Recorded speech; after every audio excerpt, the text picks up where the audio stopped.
पत्नी ने प्रेमी के साथ मिलकर की पति की हत्या। 5 दिन पहले ही हुई थी प्रेमी की शादी। प्रेमिका के साथ मिलकर दिया वारदात को अंजाम। पुलिस कर रही है पूरे मामले की जांच।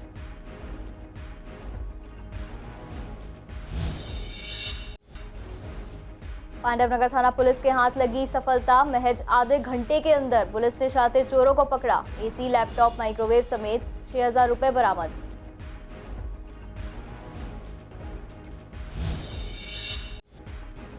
राजधानी दिल्ली में चल रहा है पुलिस वीक। सीलमपुर में ब्लड डोनेशन कैंप का आयोजन। 60 से ज्यादा पुलिसकर्मियों ने किया ब्लड डोनेट।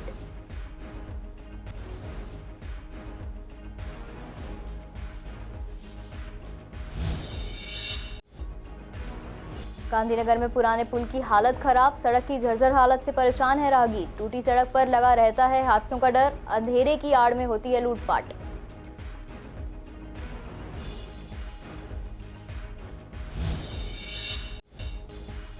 पूर्वी दिल्ली की एएटीएस टीम के हाथ लगा सीसीटीवी फुटेज। पुलिस के हत्थे चढ़ा कार चोरी का आरोपी। पुलिस ने 12 कार की चाबियां की बरामद।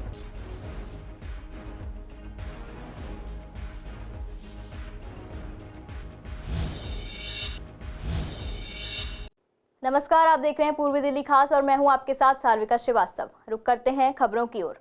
राजधानी दिल्ली के उत्तर पूर्वी दिल्ली से एक हैरान कर देने वाली खबर सामने आई है।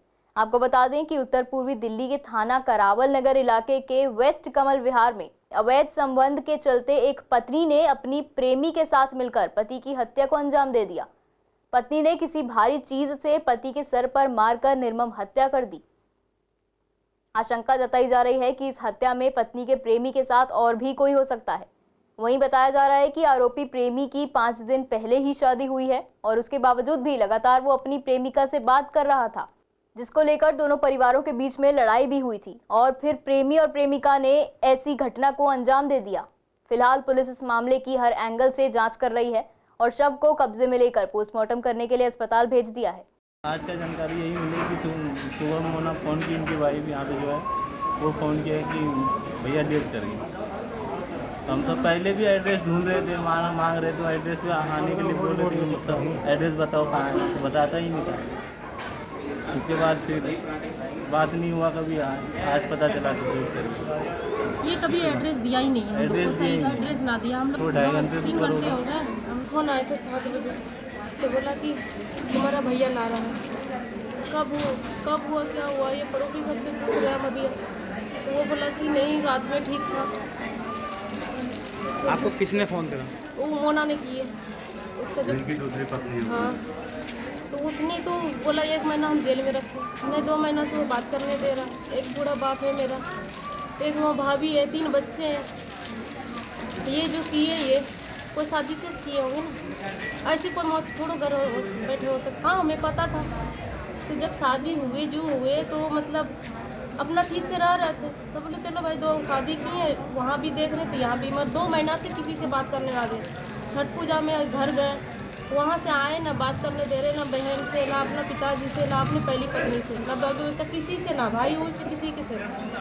ये तो मुझे भी पता ना। मैं एड्रेस कितना बार बोले तो मुझे एड्रेस दीजिए, हम आपके पास जाएंगे। रक्षाबंधन में गए थे तो हम पूछे, ये एड्रेस ना दिया, उल्टा सीधा एड्रेस देता था, तो हम पहुँच ना पाते थे। हम तो अभी दिल्ली घूमने आके लिए आए थे, सो यहाँ पे वो फ़ोन आया, तब हम यहाँ पे उधर से यहाँ आए। पूर्वी दिल्ली की पांडवनगर थाना पुलिस के हाथ अहम कामयाबी लगी है। शातिर चोरों पर पुलिस ने नकेल कसते हुए महज आधे घंटे के अंदर पटपड़गंज गांव से गिरफ्तार कर लिया है। 2 घरों में चोरी करने वाले 2 शातिर चोरों को पुलिस ने अपनी गिरफ्त में लिया है। साथ ही इनके पास से चोरी किया गया एसी, एलईडी, लैपटॉप, माइक्रोवेव और 6000 रुपए भी बरामद हुए हैं। राजधानी दिल्ली में पुलिस वीक चल रहा है, जिसको देखते हुए north east Seelampur DCP office के कॉम्प्लेक्स में आज ब्लड डोनेशन का आयोजन किया गया। ब्लड डोनेशन कैंप में लगभग 60 से ज्यादा पुलिसकर्मियों ने अपना ब्लड डोनेट किया और कहा कि ब्लड डोनेट करना हमें बहुत अच्छा लगता है। वहीं दिल्ली पुलिस के एक जवान ऐसे भी मिले जो 26 बार ब्लड डोनेट कर चुके हैं। रेजिंग वीक का अभी समाप्ति होने वाला है, बट आज के दिन हमने ये पुलिस ब्लड डोनेशन कैंप रखा है, जिसमें अभी तक more than 69 around 70 people have donated their blood. अभी still it's in process. We are expecting कि अभी और भी लोग आएंगे डोनेट करने, and through this initiative we want to contribute to the society in whatever way we can. Sir ये मेरा 26वां ब्लड डोनेशन है जो मैं दे रहा हूँ, 26वीं बार है आज। तो दिल्ली पुलिस का जो एक वीक चल रहा है, तो इसमें अलग अलग एक्टिविटीज़ दिल्ली पुलिस की तरफ से, कल स्पोर्ट्स एक्टिविटी थी हमारे वेलकम थाना क्षेत्र में, आज डीसीपी ऑफिस सीलमपुर में ब्लड डोनेशन कैंप है। तो सुबह 7 बजे से ड्यूटी पर हैं, उसके बाद तुरंत टाइम निकाल कर आज ब्लड डोनेशन करने के लिए आए हैं। ये डीसीपी नॉर्थ ईस्ट में ब्लड डोनेशन कैंप हमारा लगाया गया है डीसीपी सर के थ्रू, तो बहुत अच्छा लग रहा है और ब्लड डोनेट करना चाहिए, तो इसलिए ये ब्लड डोनेशन कैंप लगाया गया है दिल्ली पुलिस के लिए। गांधीनगर स्थित पुराने पुल की सड़क, जो कि लोहे वाले पुल के नाम से भी मशहूर है, ये सड़क जितनी मशहूर है इसकी हालत उतनी ही जर्जर बनी हुई है। सड़क की हालत बेहद खराब है। यहाँ से गुजरने वाले लोगों ने बताया कि इस सड़क से आने जाने में कई तकलीफों का सामना करना पड़ता है। सड़क में जगह जगह गड्ढे हो गए हैं, जगह जगह सड़क टूटी पड़ी है, जिसमें गाड़ियां फंस जाती हैं और हादसों का डर लगा रहता है। साथ ही राहगीरों ने लाइट की समस्या भी बताई है। उनका कहना है कि यहाँ लाइट की व्यवस्था बेहद खराब है। लाइट कभी जलती है तो कभी नहीं जलती और यहाँ अंधेरे की आड़ में लूटपाट जैसी वारदातें भी हो जाती हैं।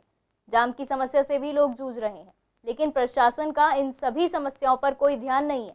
जबकि ये पुल सबसे पुराना है, लेकिन इसकी देखरेख करने वाला कोई नहीं है। कई जगह पे टूटा हुआ है, जिसमें गाड़ियां फंस जाती हैं। शाम को इतना जाम लगता है कि बंदा परेशान हो जाता है। गड्ढे हैं जगह जगह पे, और जो इसका गाटर है वो निकाल दिया जाता है, निकला हुआ है, तो इसलिए भी प्रॉब्लम हो जाती है। गाटर पे वहाँ पे वाहन आते हैं तो स्लो हो जाते हैं ऑटोमेटिकली, तो पीछे से जाम हो जाता है। लाइट वगैरह भी कभी कुछ भी नहीं है, कभी कभी लग जाती है, फिर वो ये हाल हो जाता है थोड़ा दिन बाद। नहीं, डर तो लगता है मैडम, रात के टाइम तो यहाँ पे डर ही रहता है। जब लाइट नहीं होती तो रात के टाइम डर ही है। लूटपाट का हादसे का। अब गटर टूटा है, गाड़ी कोई ला रहा है एकदम, बाइक 2 व्हीलर, तो उसमें एकदम गिर भी सकता है, गिर भी जाते हैं लोग कई बार। ये बहुत बुरा हाल है, समझ लो सारी सड़कें ख़राब है। यहाँ पे कोई सेफ्टी नहीं, ना कोई रोड सही है। इतना बुरा हाल है यहाँ पे, कुछ भी नहीं। यहाँ पे आप 12 बजे के बाद आ नहीं सकते, इतना बुरा हाल है यहाँ पे। जेब कतरे, हाँ ये माल लेके जाते हैं क्या, ये हमारा माल भी कट जाता है यहाँ पे, सब जमुना बाजार पे सारा। तो जेब कतरे, टूटन स्मैक, ये सारे खड़े होते हैं, माल काट लेते हैं। बहुत बुरा हाल है। हाँ, गड्ढे में इतने गड्ढे पर हो रखा, वो पूरी जाम लगी रही थी सुबह, सारा लाइन लगा पड़ा, पूरा पुल भरा रहता है। लाइट की तो कोई व्यवस्था नहीं है। जैसे पुरानी दिल्ली है, देश की राजधानी है, उस हिसाब से यहाँ पर एक लाइट भी नहीं है, जबकि सबसे ज़्यादा तो यही ऐतिहासिक जगह है। सड़क तो बहुत दिन से टूटी हुई है, आज भी टूटी हुई है। 1-1 फीट के, आधे फीट के गड्ढे होते हैं यहाँ पे। अभी जाकर देख लो, स्कूटी कई बार उछलती है। जब स्कूटी से दुकान जाते हैं, हमारी दुकान चांदनी चौक में है, यहाँ दिल्ली रह रहे हैं, झिलमिल में डेली आते हैं, तो शाम को दिक्कत ही पड़ती है यहाँ पर। वो पूरा जाम होता है, भीड़ तो ज़बरदस्त होती है। शाम को तकरीबन 2-2 घंटे तक का जाम होता है यहाँ पर। 1.5 घंटे तो परमानेंट ही होता है।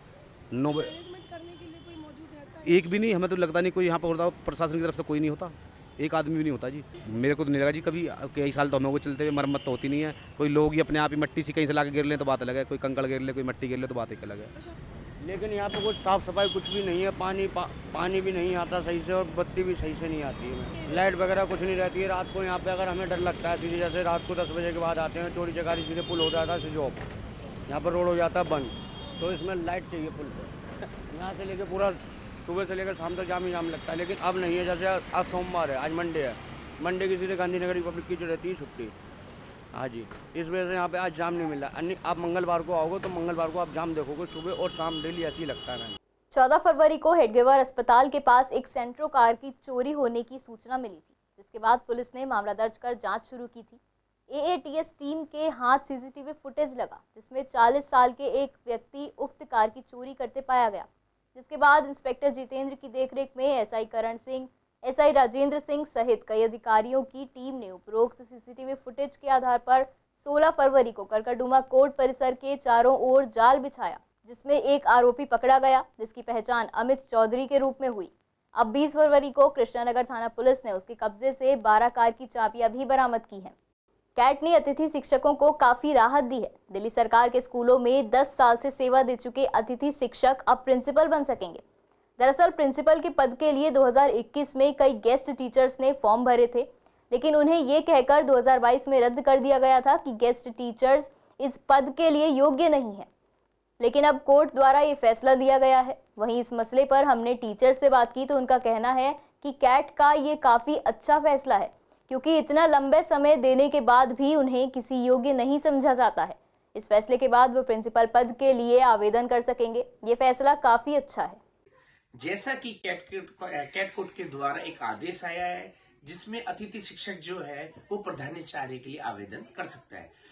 इस ऑर्डर के हम बहुत ही स्वागत करते हैं और आपको बता देना चाहता हूं कि साथियों, ये एक बहुत ही अच्छी पहल शुरू हो गई है जिसमें एक हमारे अतिथि शिक्षक जो है अब इस तरीके के एग्जाम को में बैठ सकते हैं, क्योंकि पहले इस अनुभव को नहीं माना जाता था। हालांकि पहले जो स्थायी शिक्षक है वही इसमें अप्लाई करते थे। अब ये अतिथि शिक्षकों के लिए एक आवेदन करने का एक मौका मिला है और मैं इस सभी साथियों को बता देना चाहता हूं, ये हमारे लिए बहुत ही अच्छी खबर है।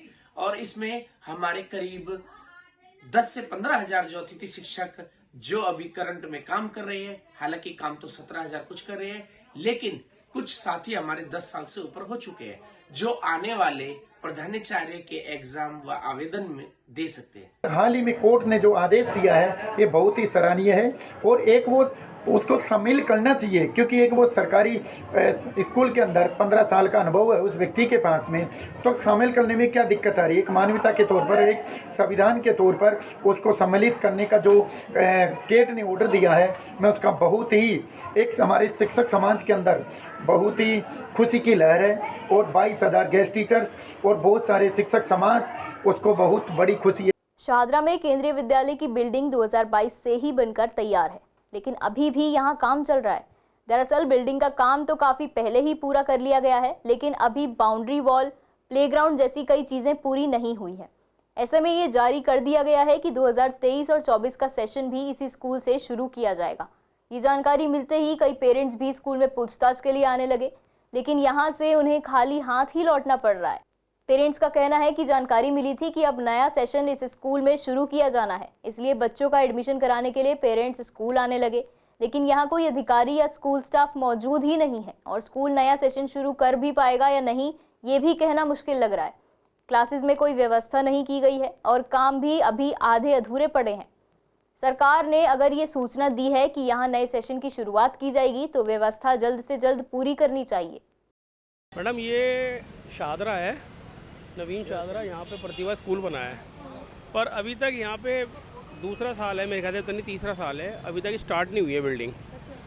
और पहले यह है कि अगर नया सेशन कह रहे थे स्टार्ट होने का है, पर अभी तक कोई उम्मीद नहीं लग रही है और अंदर अभी भी काम चल रहा है।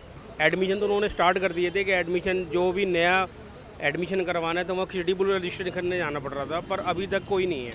आसपास के लोगों को बहुत बेनिफिट होगा, यहाँ से नया यहीं स्कूल मिल जाएगा एक बढ़िया, और आगे के लिए अब यहाँ से खिचड़ीपुर जाना या खिचड़ीपुर से यहाँ पे आना दोनों को ही टफ होता है बच्चों को। मैंने इंक्वायरी अभी कुछ भी नहीं पता हमें। मैं गया हुआ था ACGR केंद्रीय विद्यालय में, वहाँ के कोई सज्जन ने बताया कि अगर बिटिया का आपको एडमिशन करवाना है तो एक नया स्कूल खिचड़ीपुर से यहाँ पे ट्रांसफ़र हो रहा है KVS, तो यहाँ पे सीटें खाली होगी तो यहाँ पे हो सकता है, तो अपनी बिटिया के एडमिशन कराने के लिए यहाँ पे इंक्वायरी करने के लिए आए मैं फर्स्ट टाइम। हाँ जी, मेरे ख्याल से सब कुछ हो ही गया, सिर्फ बाउंड्री ही होना है मेरे ख्याल से, तो 2-3 महीने में हो जाना चाहिए। लेकिन बच्चा पहले से पढ़ता है, मेरा विद्या विहार में पढ़ता है, ये इधर है नवीन साझा की तरफ, तो मैं उसका 8 क्लास में करवाने की सोच रहा हूँ। तो मैंने कंफर्म करना था मुझे, क्योंकि अभी इधर कोई भी नहीं है। तो यहाँ पे आपको किसने भेजा था? खुद ही आप? मैं खुद ही आया हूँ। हाँ जी, क्योंकि मैं नवीन साझा छतरी वाले स्कूल में एजुकेशन में ड्यूटी करता हूँ। अच्छा जी, तो मैं अपने बच्चे का कराने की सोच रहा था जी। हालांकि ये काम शुरू हो गया था, मन के शायद हो जाए। अभी मैंने किसी से पता करा कि नए सेक्शन से शुरू हो जाएगा। नहीं, अभी ऐसा कुछ नहीं। एक बंदा मिला था, वो जो काम कर रहा था मटेरियल का, वो बता रहा है, हालांकि उसे भी कुछ नहीं पता, बस इतना हमें पता है कि अगले सेशन से। झिलमिल इलाके के एक निजी विद्यालय में सांस्कृतिक कार्यक्रम का आयोजन हुआ, जिसमें स्कूल के बच्चों ने बढ़ चढ़ कर भाग लिया। इस मौके पर क्षेत्र के पूर्व पार्षद संजय गोयल अतिथि बनकर पहुंचे, जिन्होंने स्कूल की और साथ ही बच्चों की परफॉर्मेंस की भी खूब तारीफ की है।